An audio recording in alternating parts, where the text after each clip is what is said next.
pagi diucapkan kepada para yang berhormat semua.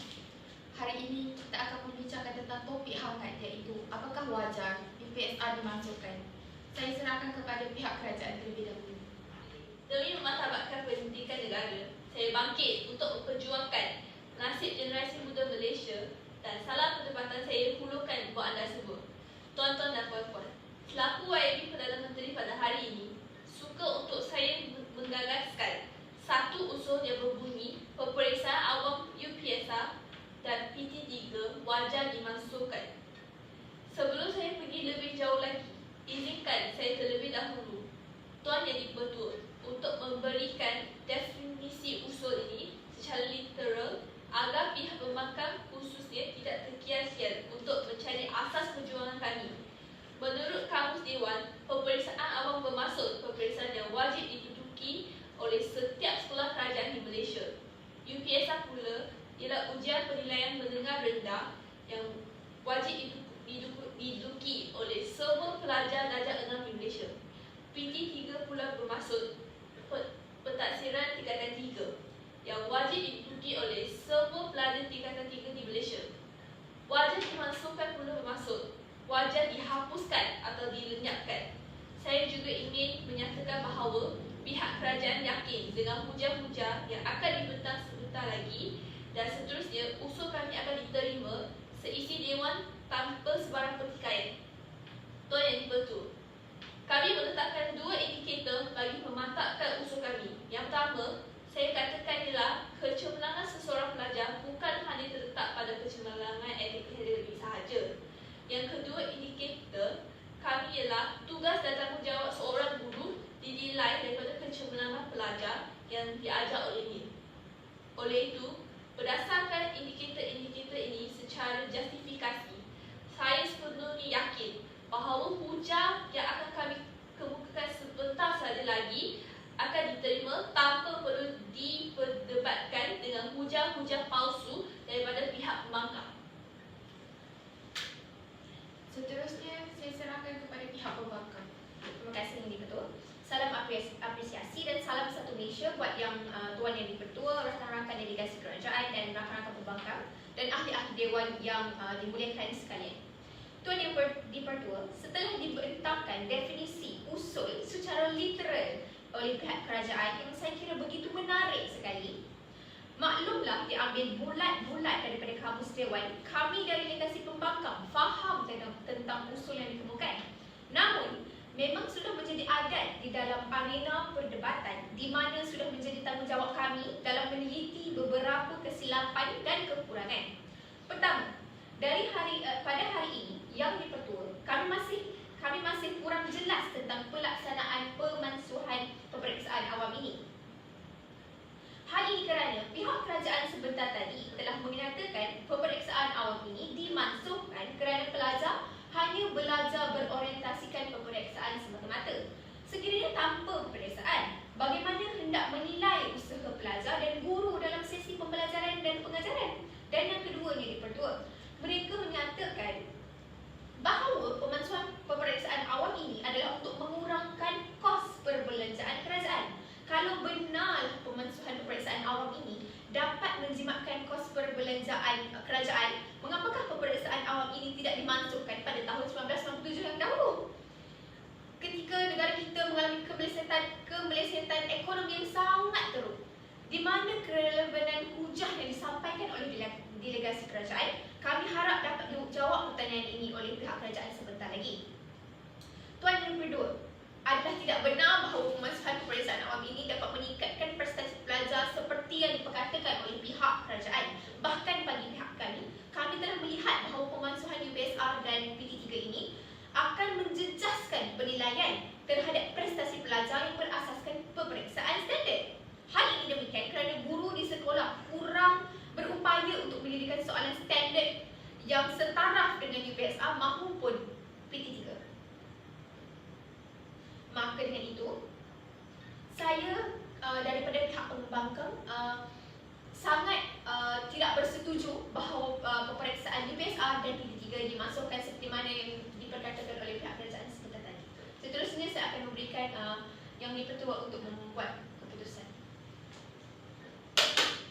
Baiklah, setelah mendengar penjelasan dari kedua-dua belah pihak, saya putuskan untuk memberikan keputusan setelah rehat 5 minit.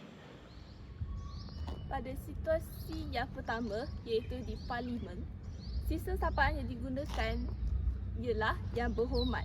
Yang berhormat merujuk kepada ahli Parlimen ataupun ahli Dewan Undangan Negeri iaitu Tun dan juga Ketua Setiausaha Negeri.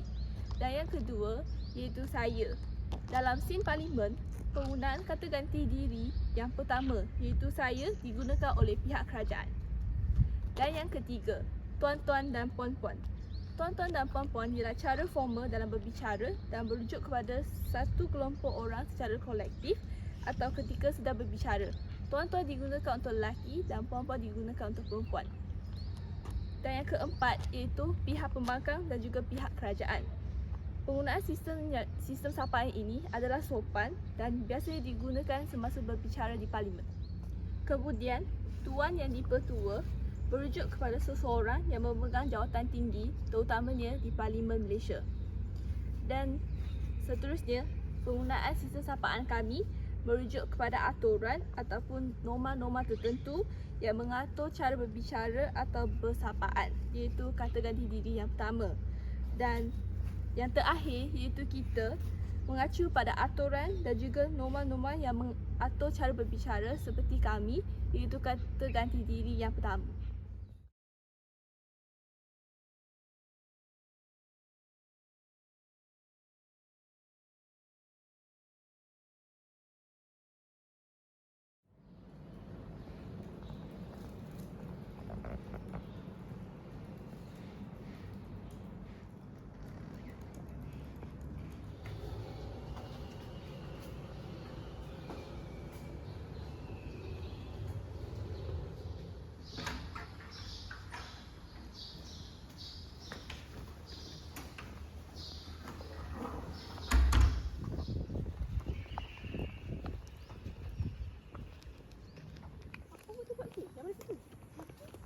Yang mesti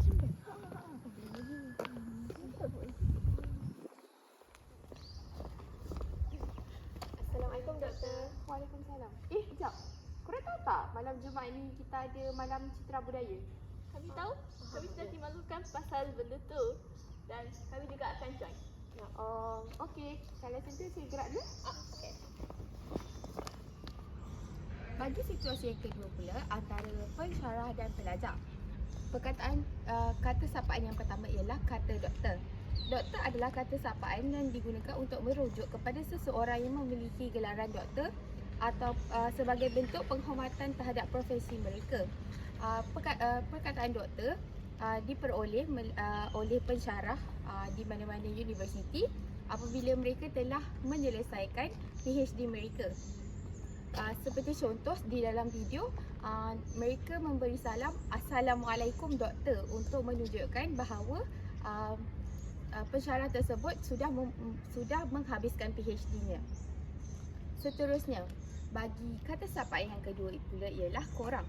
Korang adalah kata sapaan dalam bahasa Melayu yang digunakan untuk merujuk kepada sekelompok orang secara informal. Kata ini sering digunakan di Malaysia dan beberapa daerah di Indonesia. Ini sejenis kata ganti informal untuk kamu semua dan mereka semua. Dan kata yang seterusnya pula ialah kata kami. Kami adalah kata ganti yang digunakan untuk merujuk kepada sekelompok orang juga dan ia menunjukkan bahawa anda termasuk dalam sekelompok itu. Seperti saya berada di dalam satu kumpulan dan saya akan menggelarkan kumpulan itu sebagai kami kerana saya termasuk di dalam kumpulan tersebut. Bagi kata yang seterusnya ialah kata saya. Saya adalah kata ganti orang pertama yang digunakan untuk merujuk kepada diri sendiri dalam bahasa Melayu. Ini adalah kata ganti yang menunjukkan diri anda sebagai seorang individu.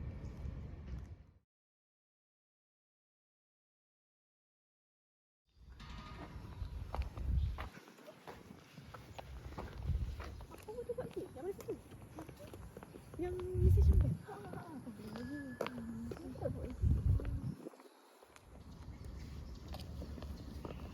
Assalamualaikum puan. Waalaikumsalam. Tunggu sebentar.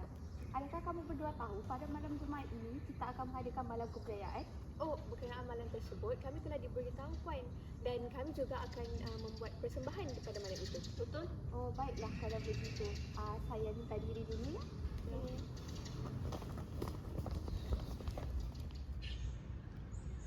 Bagi situasi pada zaman dahulu pula, perkataan puan. Perkataan puan adalah kata yang digunakan dalam bahasa Melayu sebagai kata sapaan untuk merujuk kepada seorang wanita. Ini adalah bentuk penghormatan atau kata sopan dalam bahasa Melayu. Dalam bahasa Inggeris pula, puan adalah digunakan dengan perkataan madam atau miss dalam beberapa khusus. Ini sering digunakan dalam situasi formal ataupun situasi yang rasmi, seperti para pelajar dalam video memberi salam dengan menggunakan Assalamualaikum Puan. Dan seterusnya, bagi perkataan kamu pula, kamu adalah kata ganti yang digunakan dalam bahasa Melayu untuk merujuk kepada seseorang secara informal dan biasanya ketika berbicara dengan teman sebaya, saudara atau dalam situasi yang lebih santai. Ini adalah bentuk yang lebih akrab dibandingkan dengan kata ganti formal seperti anda.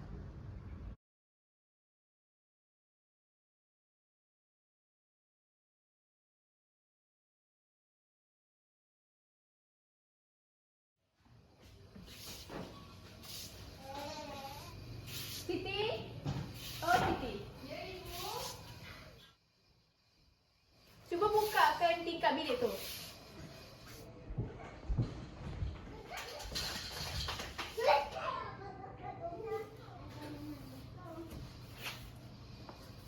Ibu. Ya Allah.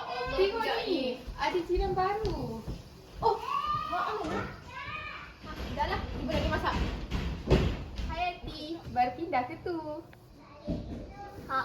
Baru pindah dari Manjung. Tak boleh dah tolong.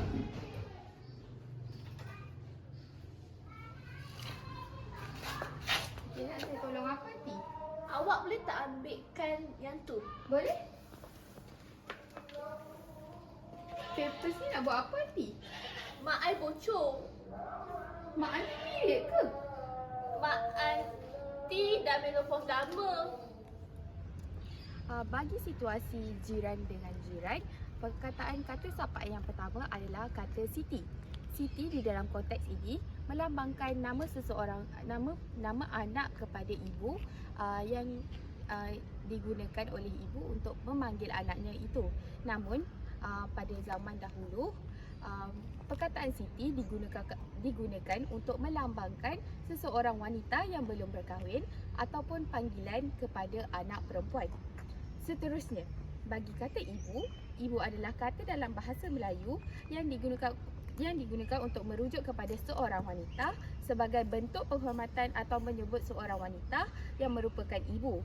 Kata ini juga sering digunakan untuk merujuk kepada wanita yang lebih tua dalam beberapa situasi. Dan seterusnya, dalam kata sapaan dalam situasi ini adalah kata sapaan aunty. Aunty adalah kata sapaan kata sapaan bahasa Inggeris yang digunakan untuk melambangkan seseorang itu adalah makcik. Kata sapaan aunty digunakan dalam konteks ini adalah kerana orang yang disapa adalah orang yang berbangsa Cina. Seterusnya adalah kata sapaan awak.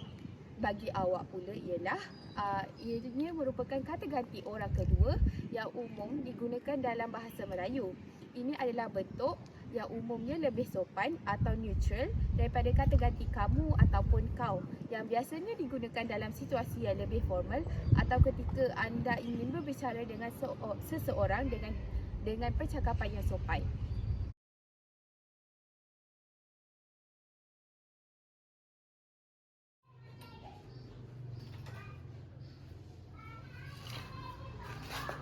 Ya, stop. Amoy, dari mana? Saya baru pindah dari Manjung. Oh.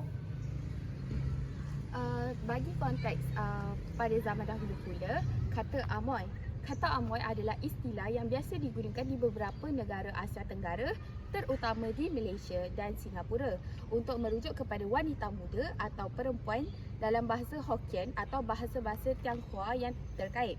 Kata ini sering digunakan dalam bahasa pergaulan dan percakapan harian yang mungkin bersifat kurang formal. Namun, ianya penting untuk diingat bahawa penggunaan istilah seperti ini dapat dianggap kasar atau tidak sesuai dalam beberapa situasi, terutama jika tidak digunakan dengan sopan. Bagi kata yang terakhir adalah kata saya.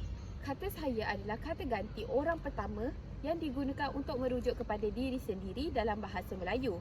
Ini adalah kata ganti yang menunjukkan diri anda sebagai seorang individu. Contoh kata lain yang tidak formal selain penggunaan saya adalah penggunaan kata aku.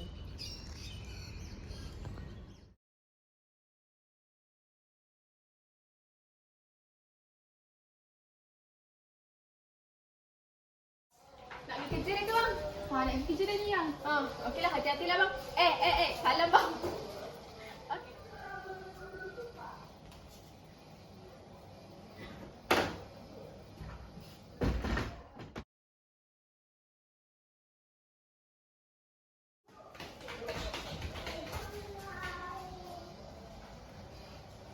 Assalamualaikum.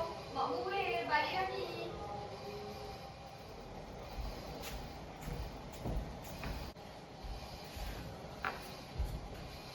Tak makan benda hari ni. Benda-benda je lah. Okey, seterusnya bagi situasi suami isteri pada zaman sekarang iaitu penggunaan bang. Bang ialah singkatan bagi abang, iaitu kata hormat atau kata panggilan hormat untuk daripada isteri untuk suami. Seterusnya yang. Yang juga merupakan satu kata singkatan daripada sayang yang merupakan panggilan seorang suami kepada isteri. Okey, bagi situasi suami isteri pada zaman dahulu, penggunaan mokmung.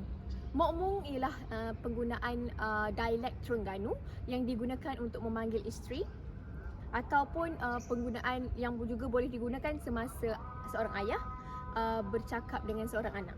Contohnya macam mokmung ni, macam tu. Okey.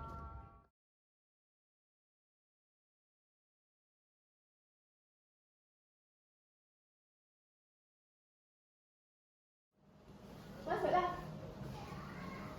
Cantik rumah Fari.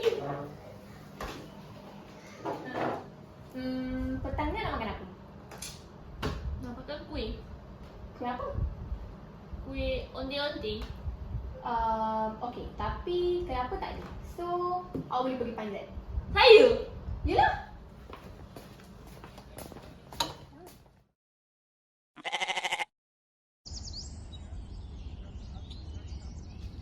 Fari, kau kajak aku. Zombie tu. Mana nak buat?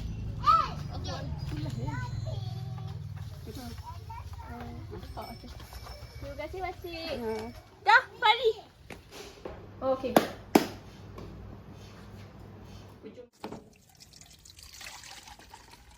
ni lah kita orang kumpul.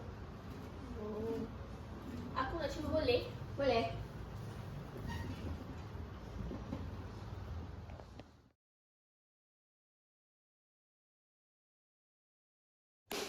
Okey.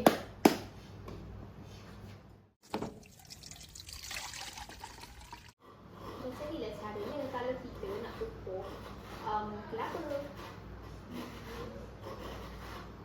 Kamu nak cuba? Boleh? Okey.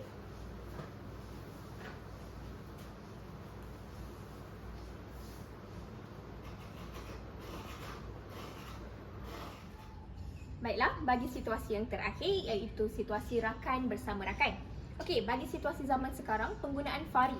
Fari merupakan kata singkatan bagi nama seseorang yang biasanya digunakan apabila kita rapat dengan seseorang ataupun menunjukkan keakraban seseorang. Okey, seterusnya penggunaan awak. Awak merupakan kata ganti diri kedua yang digunakan oleh ramai pihak, bukan tertakluk kepada rakan sahaja. Okey, seterusnya bagi saya dan aku. Perbezaan antara dua ini ialah penggunaan saya menunjukkan kita lebih formal ataupun lebih sopan berbanding penggunaan aku. Aku hanya boleh digunakan pada informal ataupun panggilan tidak formal dan menunjukkan keakraban. Biasanya dalam situasi yang lebih santai dan contohnya bersama rakan-rakan. Okey, seterusnya penggunaan kata sapa lain dalam video adalah makcik. Okey, makcik merupakan satu panggilan untuk memanggil orang yang hampir sebaya dengan ibu dan makcik juga merupakan panggilan yang tidak formal lah. Okey, bagi yang terakhir, kita orang. Kita orang digunakan dalam bahasa hari-hari dan penggunaan kata kita orang ini dalam bentuk yang tidak baku, di mana perkataan kita dan orang digabungkan dalam satu menjadi satu perkataan. Seterusnya, bagi situasi zaman dahulu. Zaman dahulu penggunaan kita. Penggunaan kita juga merupakan kata ganti nama diri kedua yang menunjukkan dua orang. Okey. Dan seterusnya, penggunaan kata kamu juga merupakan kata ganti diri kedua tetapi menunjukkan kepada awak. Okey, itu sahaja daripada kami.